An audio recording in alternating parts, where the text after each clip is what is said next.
요한복음 4장 27절과 39절에서 42절 말씀 가지고 남겨진 양동이라는 제목으로 함께 말씀의 은혜를 나누고자 합니다.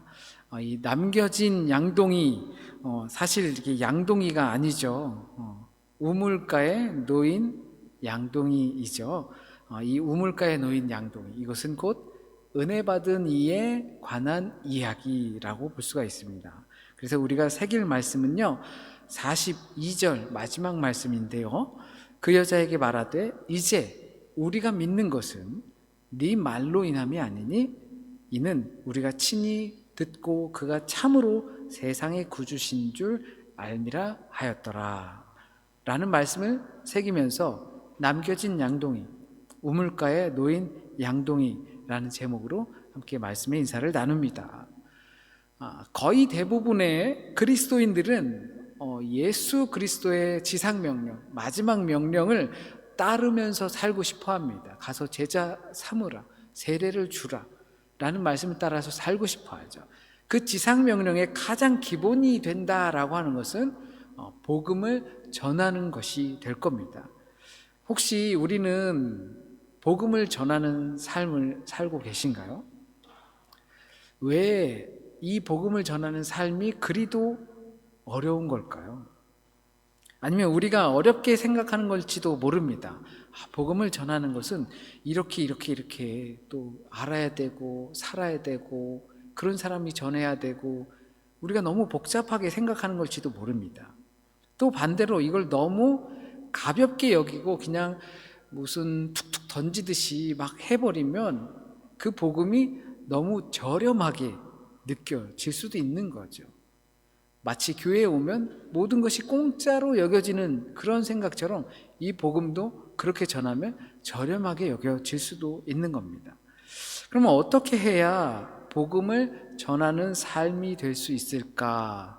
내가 복음을 잘 전하지 못하는 사람이라면 그런 고민들이 분명히 있을 거예요. 이 수가성의 여인은 자신이 가지고 있었던 문제점, 결핍, 그리고 컴플렉스가 되어서 그것을 가지고 살았습니다. 그래서 그녀는 사람들을 피해서 살았어요.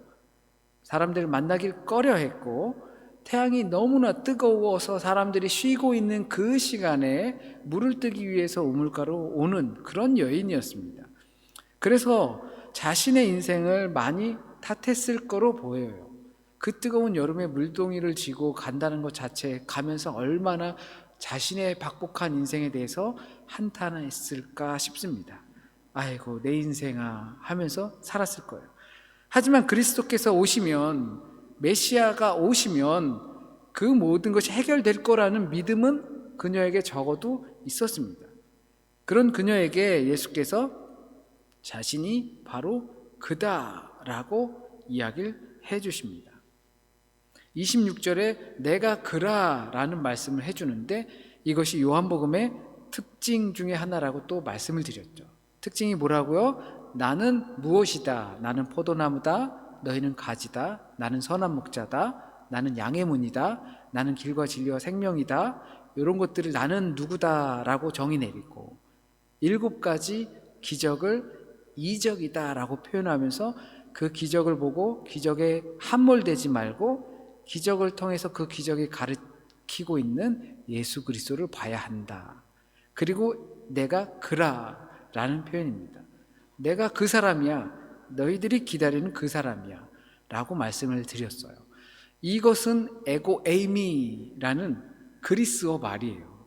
근데 이 에고 에이미 그리스어가 왜 나왔냐면 히브리어 성경을 그리스어가 알렉산더가 많은 통치를 이루고 있을 때 그리스어로 성경을 바꿨어요. 번역을 했어요.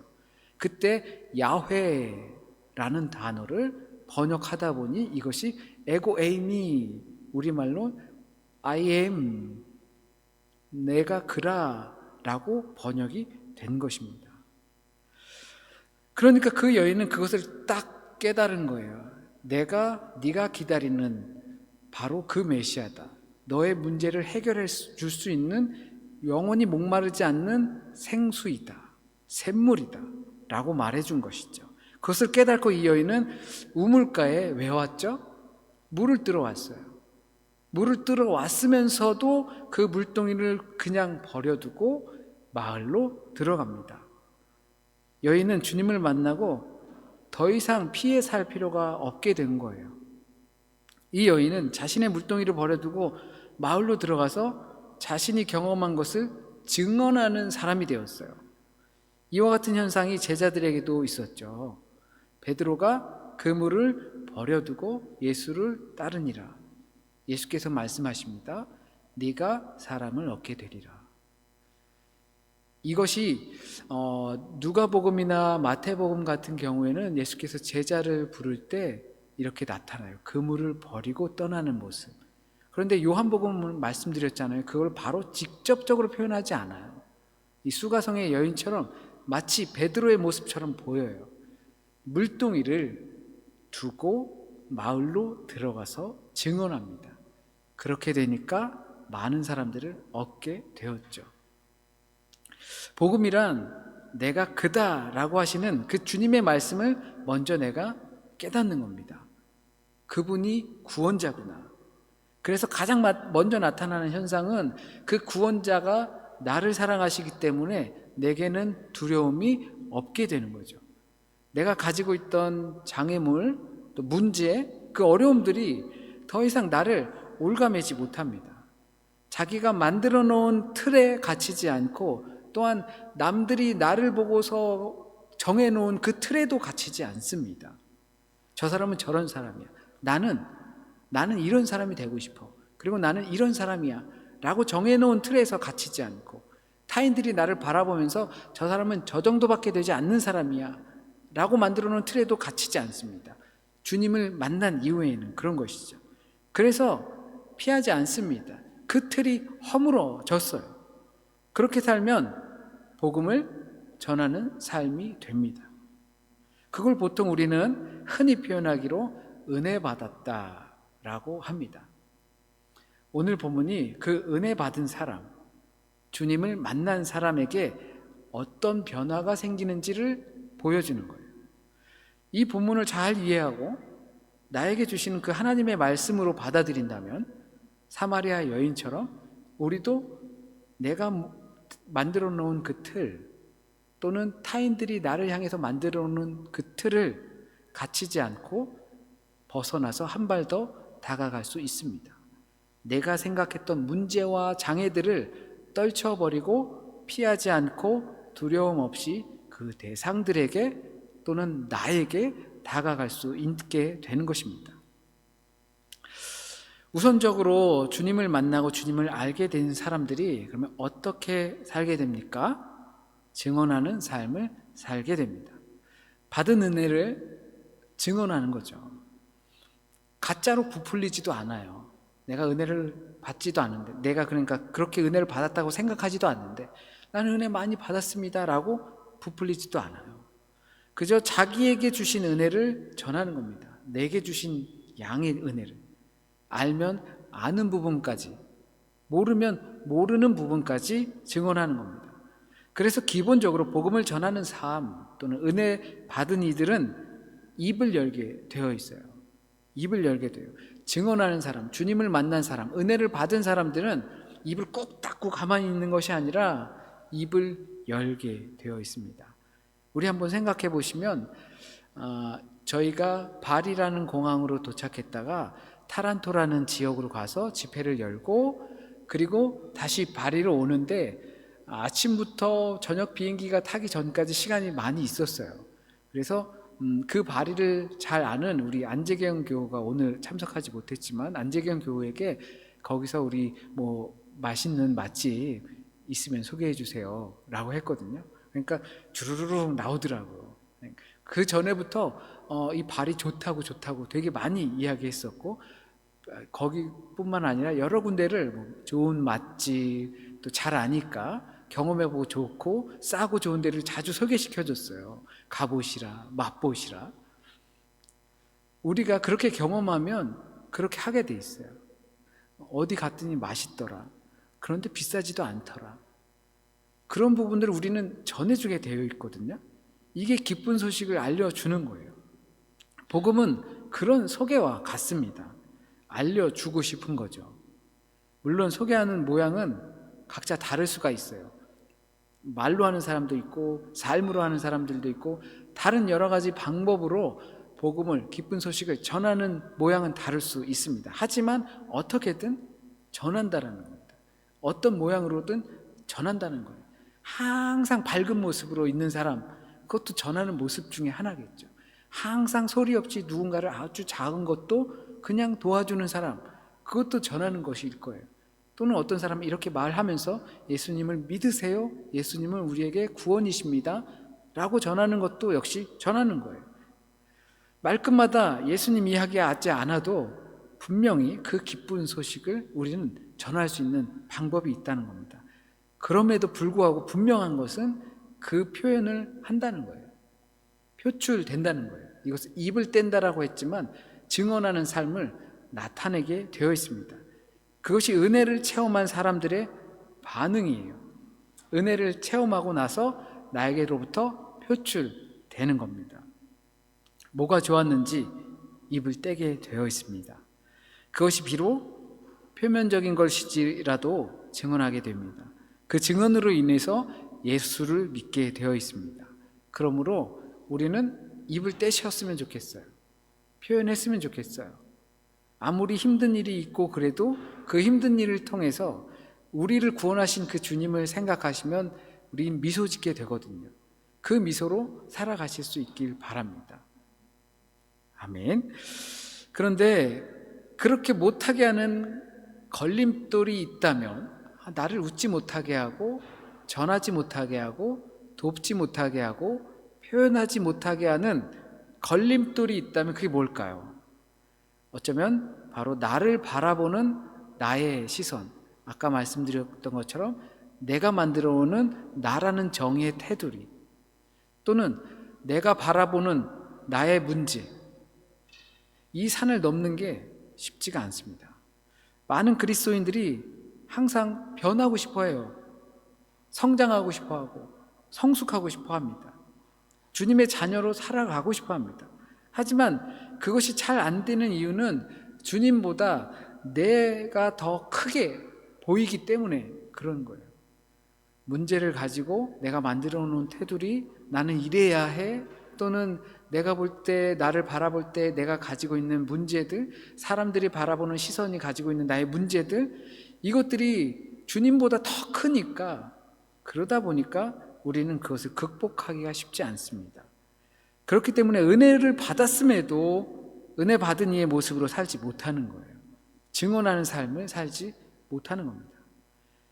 그럼에도 입을 떼지 못하는 이유가 내가 나를 바라보는 시선 때문이라는 거죠. 그리고 세상이 나를 바라보는 시선 때문입니다.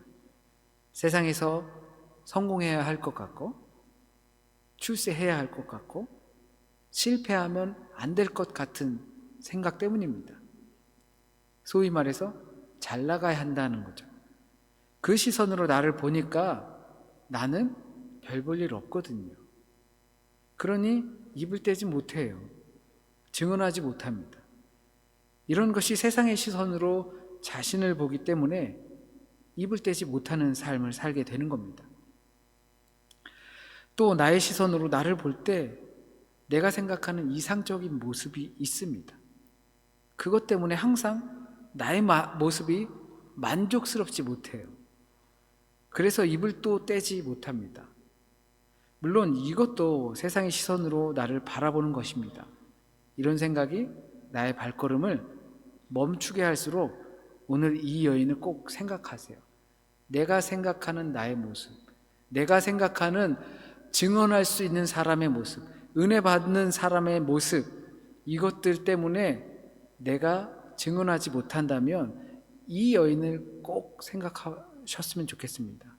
우리가 이 여인만 못하다 그렇게 생각하시는 분은 없을 것 같아요. 이 여인이 물동이를 들고 마을로 들어갔다는 겁니다.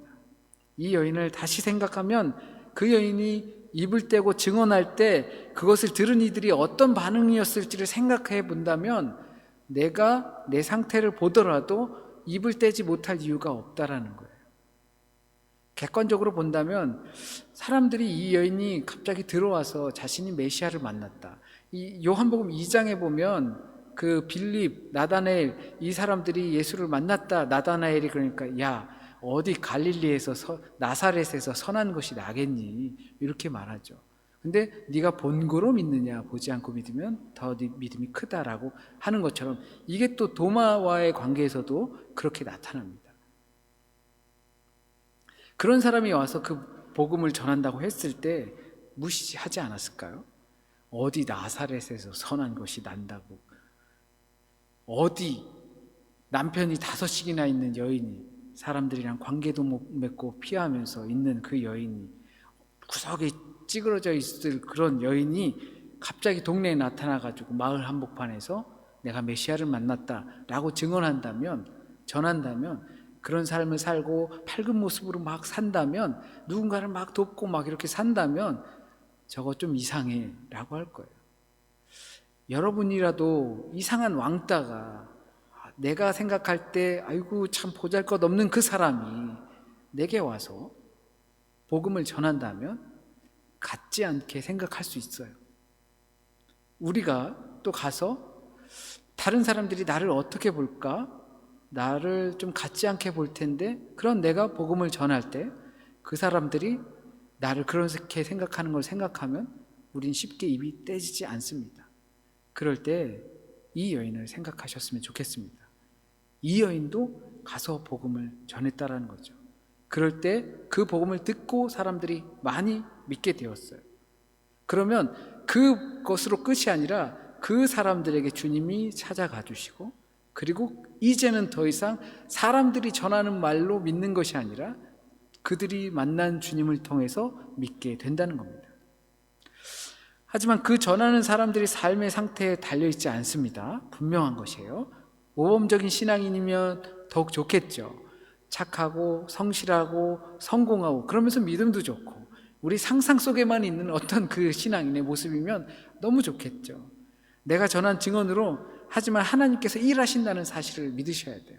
내가 무슨 복음을 전해, 내가 무슨 어디서 본이 되고 어디서 사람들이 부러워하고 누가 내 말을 들어줘, 우리는 그런 생각을 할 수 있지만, 그러나 그 일은 내 모습이나 내 상태로 하는 것이 아니라 하나님께서 하신다는 사실을 꼭 기억해야 합니다. 물론 사람들은 그 사람이 좋은 사람, 잘난 사람, 가진 게 많은 사람, 배운 게 많은 사람이면 효율적일 거예요. 더 효율적일 거예요. 하나님께서 그 사람들에게 그와 같은 은혜를 주셨어요. 그래서 그 사람들로 하여금 더 효과적으로 복음을 전하고 예수께 인도할 수 있게 길을 열어주신 거죠. 그러나 내가 그렇지 못하다고 해서 저 사람이나 복음을 전하게끔 하는 삶은 우리를 스스로 가두어 놓고 여전히 우물가를 피해서, 사람을 피해서 다니는 그 주님을 만나기 전에 그 수가성 여인과 같다라는 사실을 기억해야 합니다. 핵심은 주님께서 하시는 것이지 내가 하는 것이 아니라는 겁니다. 그렇기 때문에 우리의 일은 그냥 입을 떼는 것뿐입니다. 표현하는 것뿐입니다. 때로는 힘들어도 그냥 억지로 웃는 거예요. 그리스도인의 표상이 될 수 있게 하는 겁니다. 거의 대부분은 고질적인 문제들로 힘들어할 때가 있습니다. 우리의 신앙의 문제들로. 그것이 나를 구원하는 거기에는 해가 끼치지 않는 그런 문제이지만, 마치 그것 때문에 내가 누군가의 길을 막지는 않을까 생각하는 고질적인 문제가 있어요. 아닙니다. 입을 떼는 게 더 중요합니다. 그리고 물동이를 두고 가는 것 자체가 능력입니다. 그 여인이 생각했을까요? 물동이를 두고 달려가는 마음이 어땠을까요? 사람들이 내 말을 들어줄까? 충분히 그랬을 거예요. 하지만 물동이를 두고 가는 것이 능력이에요. 그리고 입을 떼는 것 자체가 능력이에요. 그것을 통해 많은 사마리아인들이 믿게 되었다는 사실입니다. 우물가의 이 사마리아 여인은 은혜를 입은 여인입니다.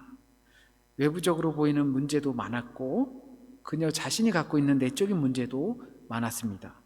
물론 성경은 이 모든 것이 한 번에 해결된 것처럼 보여지지만 그것은 우리가 알 수 없죠. 다만 이러한 것들이 내가 그다라는 것을 깨닫고 진리를 향해 방향을 잡고 우리가 사는 이유를 깨닫게 되는 것입니다. 그러면 무엇을 하더라도 주님을 위해서 하게 됩니다. 이것이 진리로 중심을 잡고 사는 인생입니다. 그럴 때 우리 삶의 두려움 또 문제들이 참된 삶으로 가는 길을 막지 못합니다. 이것이 은혜 받은 자의 삶입니다. 그렇기 때문에 은혜 받은 자들은 이 모든 것들을 극복하고서 입을 떼게 됩니다. 예배를 이야기할 때면 항상 깨닫는 부분이 있습니다. 자기 자신의 상처나 문제를 초월하지 않으면 우리가 주님 앞에 온전한 예배를 드릴 수 없다는 겁니다. 사마리아 여인에게 주님께서 하신 말씀이고 사마리아 여인이 주님께 묻기도 하였습니다. 어디서 예배를 드려야 하느냐? 어디가 아니라 어떻게다. 신령과 진정으로 참되게 예배를 드리는 것이 중요하다. 네 상태가 중요한 것이 아니다. 그 상태를 뛰어넘어서 은혜를 베푸시는 그 하나님을 만나야 된다라는 이야기죠. 우리는 정말로 많은 부분 하나님께 예배 드릴 때 내가 가지고 있는 문제들을 뛰어넘지 못하는 경우가 많이 있습니다. 내가 가진 상처 때문에 주님 앞에 나오는 것을 꺼려할 때 있고 교우들과 교제하는 것을 두려워할 때가 있고 사람들을 만나는 것을 두려워할 때가 있습니다. 그럴 땐 진정한 예배가 될 수 없습니다.